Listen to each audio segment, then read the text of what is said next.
Salam, hər vaxtınız xeyir olsun. Mən Aytaç müəllimə. Bugün sizlərlə Xurşidbanı Natəvan dramından Natəvan obrazının və Vaqif dramından Vaqif obrazının müqayisəli təhlilinə baxacağıq. Qeyd edim ki, qeydlərin hər biri mənim özümə məxsusdur. Qeyd olunan obrazlar aid olduğu əsərlərin baş qəhrəmanlarıdır. Gəlin baxaq birinci qeydə. Hər ikisinin şairliyi yadilli obraz tərəfindən yüksək qiymətləndirilir. Bəli, bu doğrudur. Vaqifin şairliyi Qacar tərəfindən, Natəvanı da Şəhzadə, Canişin yüksək qiymətləndirirlər. Eləcə də Mixaylov. Hər ikisi vəzifəsindən əl çəkirlər.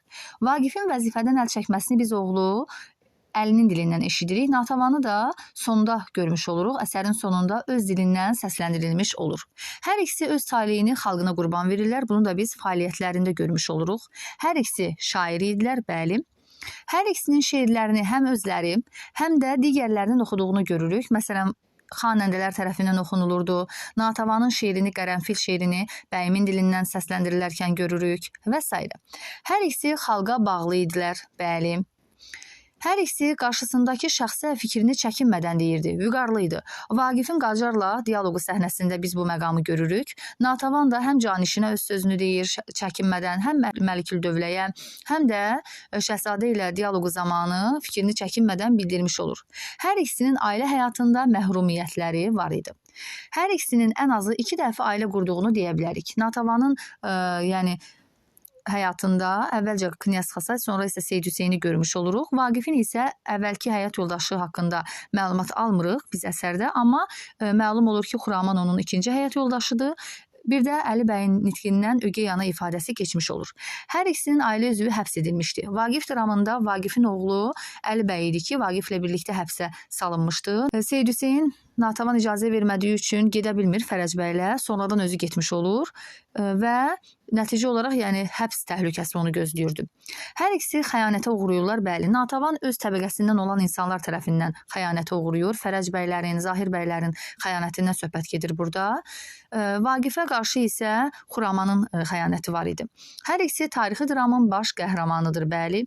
Hər ikisinin yaşadığı yer, yurdu Qarabağ, Şuşa şəhəridir. Bu da doğrudur. Amma ikisində də belə bir oxşarlıq da var ki, əsərdə hadisələr birinci Qarabağda göstərilmir. Yəni ilk hadisələr Qarabağda cərəyan etmir. Vaqif dramında göstərilir ki, Qazax mahalıdır və Vidadinin evi təsvir edilir. Vidadi namaz qılır Qazaxda. Digərində Xurşidbanı Natəvan əsərində isə hadisələr başlayır Gürcüstanda, Tiflisdə. Hər ikisinin talihi əsərdə real həyatda olduğu kimi verilməyib. Bəzi məqamlar yazıcı təxəyyülünə uyğun yazılıb. Bu da doğrudur. Vaqif real həyatda edam səhnəsi zamanı artıq öldürülmüş olur və Qacar tərəfindən deyil, elə Qarabağ xanı tərəfindən öldürülmüş olur. Yəni əsərdə isə biz bunu görmürük.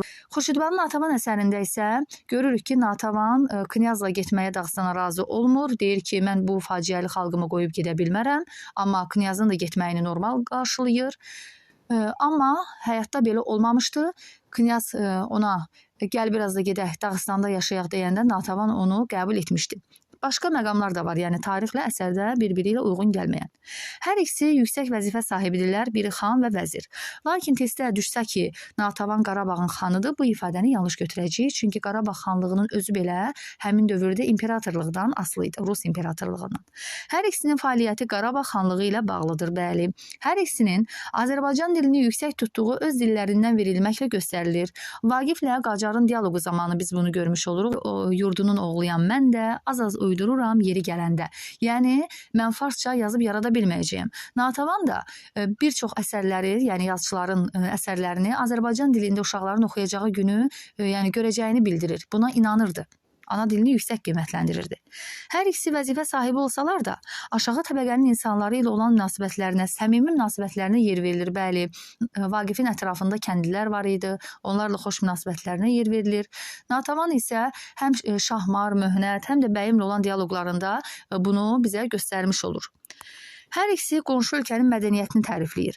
Natəvan Şəhzadə ilə dialoqda qədim İran mədəniyyətini, əlavə olaraq bildirə bilərəm ki, Mixaylovla danışarkən Rus mədəniyyətini yüksək qiymətləndirir. Vaqif isə İbrahim xanla dialoqu zamanı Rus mədəniyyətini yüksək qiymətləndirmiş olur. Deyir, bu əsa zülmkar Yekaterinadan hədiyyə olsa da, bunu düzəldən sənətkarın əməyini yüksək qiymətləndirməliyəm. Bu qədər. Ümid edirəm ki, müqayisəli təhlilim sizlər üçün çox faydalı oldu. Belə təhlil və izahlardan daha çox faydalanmaq üçün kanala keçid etməyi unutmayın. Sağ olun.